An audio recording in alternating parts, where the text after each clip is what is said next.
Hello, and welcome to another episode of the Market Snapshot series. My name is Rufas Kamau, Markets Analyst at FX Pesa. So as you all know, today is a big day. It's the 4th of July. This is the day that the US celebrates its Independence Day. So as a result, we saw the US stock market closing earlier yesterday. So it only traded for half a session. And of course, today it will be fully closed and we'll resume trading on Wednesday. So with this in mind, we will be expecting pretty slow or thin trading to be happening during the New York session. And of course, for the London session, we don't expect much activity to be happening today. So besides this, there is quite a number of things that we will be expecting in the economic calendar. So far, majority of the stuff that we are expecting for the day has already happened. So we had the NZIER business confidence survey coming in at negative 63, basically implying pessimism in the New Zealand economy. Japanese monetary base dropped to by negative 1%. Then we had the Australian dollar cash rate as well as the Reserve Bank of Australia rate statement. So there was no surprise this time. Interest rates were held level at the same rate as the previous reading, which was 4.1%.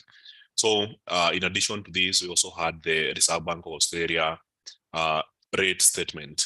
So we'll be going to go through it quickly, peruse through the statement. So nothing much has changed so far. So at its meeting today, the board decided to leave the cash rate target unchanged at 4.1%, and the interest rate paid on exchange settlement balances unchanged at 4%. So interest rates have been increased by 4 percentage points since May last year. The higher interest rates are working to establish a more sustainable balance between supply and demand in the economy and will continue to do so.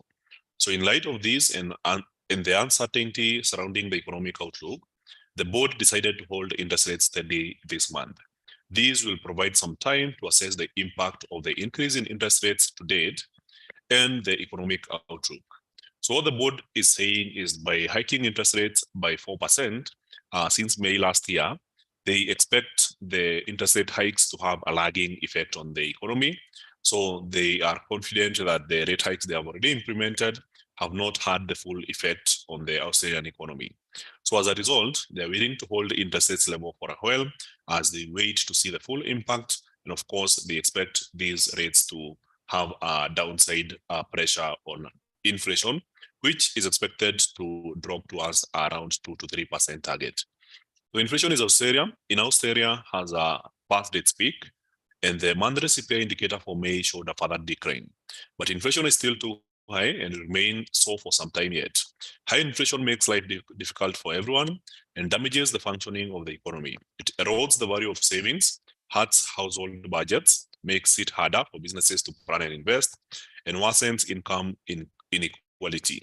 And if high inflation were to become entrenched in people's expectations, it would be very costly to reduce later, involving even higher interest rates and a larger rise in unemployment. For these reasons, the board's priority is to return inflation to target within a reasonable time frame. Growth in the Australian economy has slowed and conditions in the labor market have eased, although they remain very tight.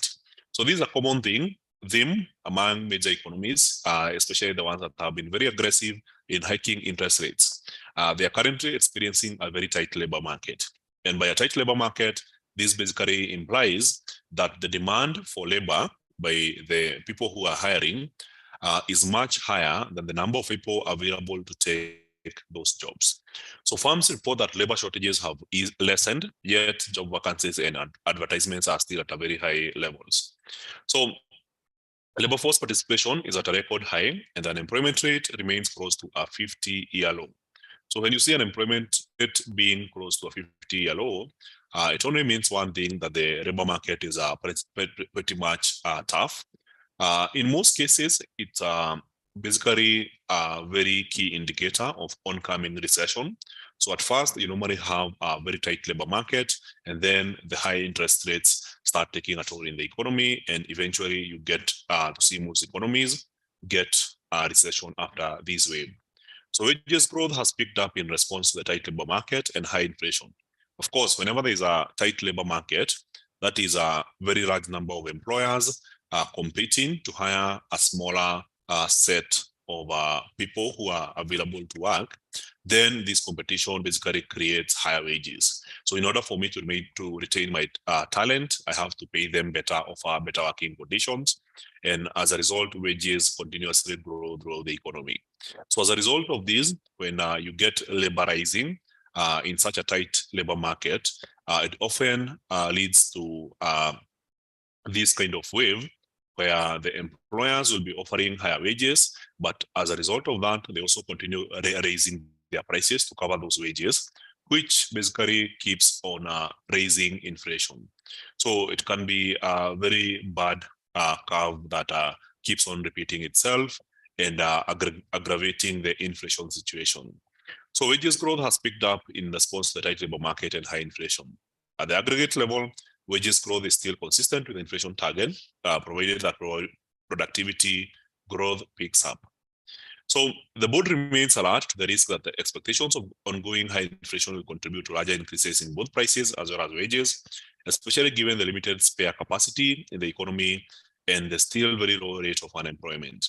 Accordingly, it will continue to pay close attention to both evolution of labor costs and the price setting behavior of firms. The board is still expecting economy to grow as inflation returns to 2 to 3% target range. But the path to achieving this balance is a narrow one. A significant source of uncertainty continues to be the outlook for household consumption. The combination of higher interest rates and cost of living pressures is leading to a substantial slowing in household spending. So the moment you see people paying high interest rates on their loans, on their mortgages, and prices continue being higher due to inflation, then households get hurt. You find that you're spending more money on the same commodities that you've been spending on every month. This includes things such as food, beverages, fuel, transportation, healthcare, education. So if you are spending more money on those commodities, then you are left with less money to save and, of course, less money to invest. So a significant source of uncertainty continues to be the outlook for household consumption. The combination of high interest rates and cost of living pressures is leading to a substantial slowing in household spending. So while housing prices are rising again, and some households have substantial saving buffers, others are experiencing a painful squeeze on their finances. There are also uncertainties regarding the global economy, which is expected to grow at a below average rate over the next couple of years. So some further tightening of monetary policy may be required to ensure that inflation returns to target in a reasonable time frame, but that will depend on how the economy and inflation evolve. So what the Reserve Bank of Australia is basically saying is that it's open to continue hiking interest rates, but that decision will be based on the data that is coming from the economy. So in this case, they are taking on a data-dependent policy. So the decision to hold interest rates steady this month provides the board with more time to assess the state of the economy and the economic outlook and associated risks. In making its decisions, the board will continue to pay close attention to developments in the global economy, trends in household spending, and the forecasts for inflation and the labor market. The board remains resolute in its determination to return inflation to target, and will do whatever is necessary to achieve that. And that's the last sentence of the monetary policy statement presented early this morning by the Reserve Bank of Australia Governor Philip Lowe. So with this in mind, if we now look at how the market reacted to the news, one key thing is clear, is that immediately the interest rate data was announced, there was a big spike downwards in AUDUSD currency pair. And of course, later on, after people read the statement, they basically reversed the movement. And now we are seeing the market making a U-turn and erasing all the losses. And now the prices have moved back to the level before the announcement of interest rates. So this implies a very strong Australian dollar compared to the US dollar. And in this case, the markets are trying to price in a potential rate hike on the next RBA meeting. So for now, it seems like the AUDUSD currency pair might be headed higher. And of course, as I've been saying with these currencies, the best currency pairs to trade in this case are the most volatile ones. We know there's a huge divergence between monetary policy in Australia and Japan. So in this case, if you're looking to trade the AUD pair, the AUD news, it would be best fitted if you look for a currency pair such as AUDJPY. So in this case, you would have more or a stronger directional movement coming from AUDJPY currency pair compared to AUDUSD. Main reason is because what we are seeing happening with the Australian economy is the central bank being aggressive in hiking interest rates, and for the US, it's also doing the same. But for Japan, Japan is not doing the same. So in this case, if you look at the last couple of weeks, you'd notice that it has been a very strong directional movement. And of course, nobody hates to participate in a good trending environment. So in this case, what we have in this chart, we'll try to plot some lines here, is a market that was pulling back in some form of a wedge. Remember, this is the 1 hour chart on AUDUSD. So you can see the way the market was forming lower lows and of course lower highs. And this particular wedge was formed before the market broke towards the upper side. And this was late last week on Friday. So yesterday being on Monday, we continued moving even higher. And then today, after the interest rate announcement, a sharp drop followed by a quick recovery. And now I will be expecting that the market could potentially break yesterday's high and move on to the next high. So there is a good chance we could be seeing the AUDJPY currency pair move on to a level around 96.823. And if it breaches that level, then we could be considering the previous high of 97.65. So the immediate target for a very short-term intraday trade could be around this area. And potentially, we could also see the market continue to rally against the Japanese yen and eventually maybe get to the previous high, which is the base of this particular pattern, a high that we last experienced in June. So that's a potential play for AUDJPY currency pair following the news that we just read. And now that the market are pricing in a potential rate hike for the next meeting by the RBA, then that begs for a stronger Australian dollar against other currencies. And in this case, the weakest currency to trade with seems to be the Japanese yen. So besides that, we had quite some volatility yesterday, especially in gold. It made a literal big spike all the way to 1929, having hit a level below 1900 for the first time in quite a period of time. So if you look at the last time gold was here, it was during the month of March. So we've been trading higher, but this bearish momentum seems to have ended after the market hit a level of 1892. So went up, retested the 1900 price level before running higher. So yesterday pulled back to 1909. So notice how gold is respecting these levels. So this is 1900, very key psychological level for gold. This is 1909, a low that was last experienced here in June. And now the market spikes all the way up, gets to a key price level of 1929 before it pulls back to 1919, which was a key level here. And now it's headed back higher, looking to retest the 1929. So if we continue seeing this bullish momentum in gold, then the next target rate will be around 1938. So we could be seeing gold continue to rally, get to 1938. And if this momentum continues, then our previous level of 1953 could be retested. So it's very funny how we are seeing gold keep on respecting these levels. And as long as we are seeing gold respecting these levels, basically means that technical analysis reigns supreme for this particular period. So for AUDUSD, we already covered that. We also had some volatility happening in oil after Russia announced that it's cutting oil output by just 500 million barrels per day. So with this announcement, there was a big spike upwards, but then there was a very strong rejection of that level and oil kept trading back downwards.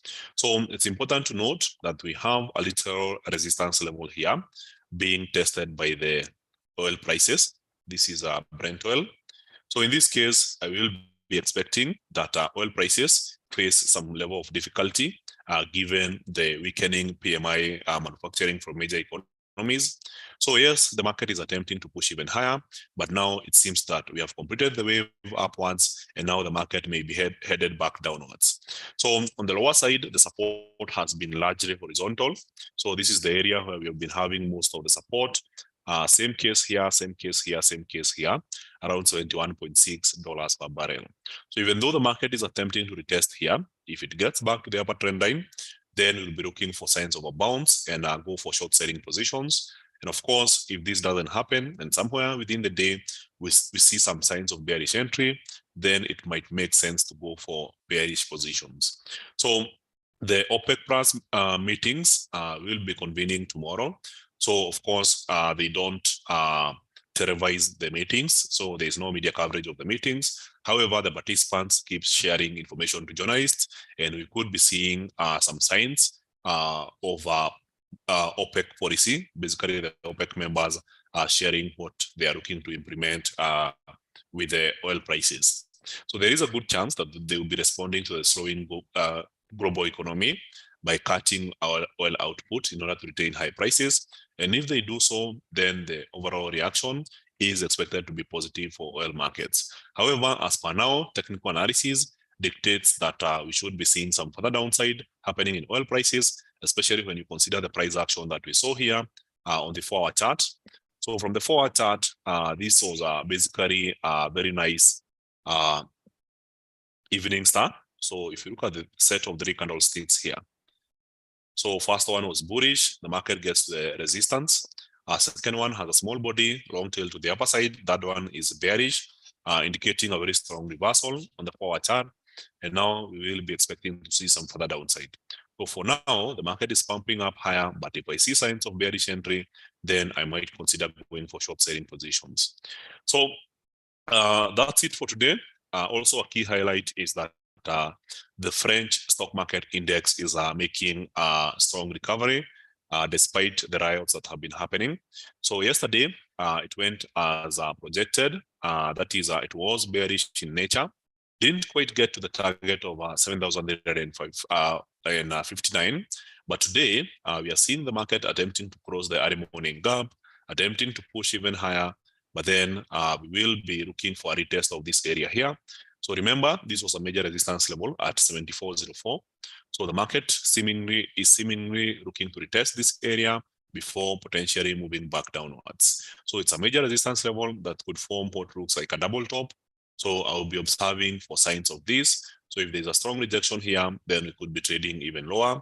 And of course, if the market goes back up, then we will be focused on the previous high. And this is a high that we last experienced yesterday in the morning. So as for Tesla, after announcing a record number of vehicle deliveries, which was 466,000 cars in the second quarter of the year, it opened yesterday with a big gap towards the upper side. It was up over 6%. So if you look at this and what happened, you'll notice that this is over 6% gain. So to be specific, this is 6.56% gain yesterday. Before the market closed half session. You can see we only traded for 5 candlesticks during the session. So the market is closed today, and we'll be expecting some further reaction on Wednesday. So there is an expectation that we could be seeing some further upside in our Tesla shares come the open of the market on Wednesday. So that's it for the day. Thank you very much, guys, and I hope to see you on the next session.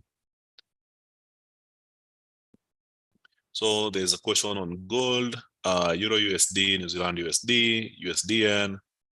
A majority of this is in USD. And as I mentioned, I expect some very lean trading to be happening today. I always wonder what moves US indices while the stock exchange is closed. Of course, there's what we call pre-market trading.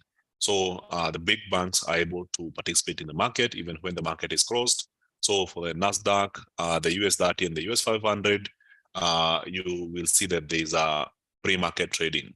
But now, for the case of a public holiday, it basically means that the market is closed, So the active trading of shares will not be available. But then for the US30, the NASDAQ, and US 500, these are individual indices. They are not direct derivatives of stocks. So it's not like they are priced because of how stocks are performing. They are basically on an open market, so they represent what investors think they are worth. So for now, even if the market is closed, people are still able to trade based on what they think they are worth, which is a function of demand and supply.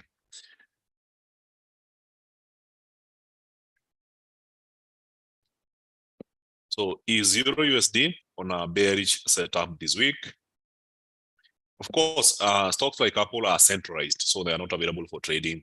NASDAQ will not be open. The New York Stock Exchange will not be open. So there will be no demand and supply because the exchanges are not accepting any orders. So let's look at this. I'm looking at the question with the Euro USD.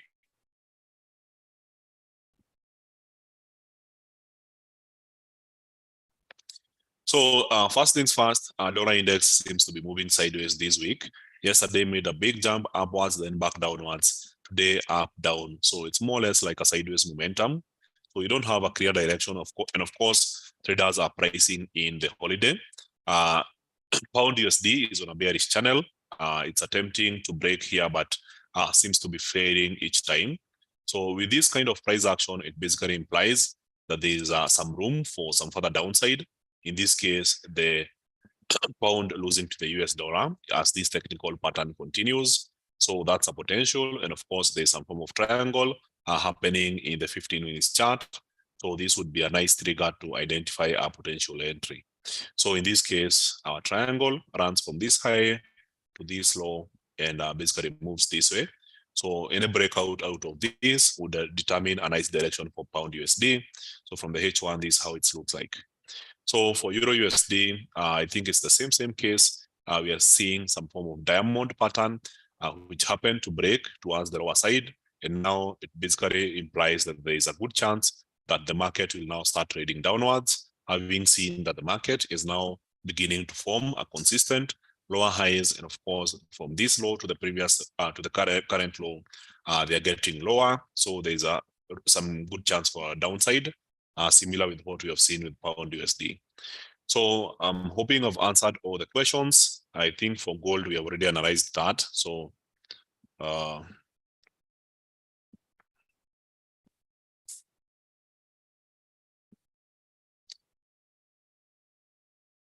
that's it for the day. Thank you very much, guys. So remember, this is not the only session today. So later in the day at exactly 4 p.m. during the New York Open, I'll be having another session. It's called Markets at a Glance. So as I've already said, we expect lean trading to be happening today. So continuations in the current trends, especially with the AUDUSD or AUDJPY currency pairs, are expected to continue. So during the New York session, we'll be looking at those technical price action patterns, try to understand them and see if we can squeeze in some more positions. So as always, this is not investment advice, neither is it a recommendation to trade. So always do your own due diligence and practice proper risk management.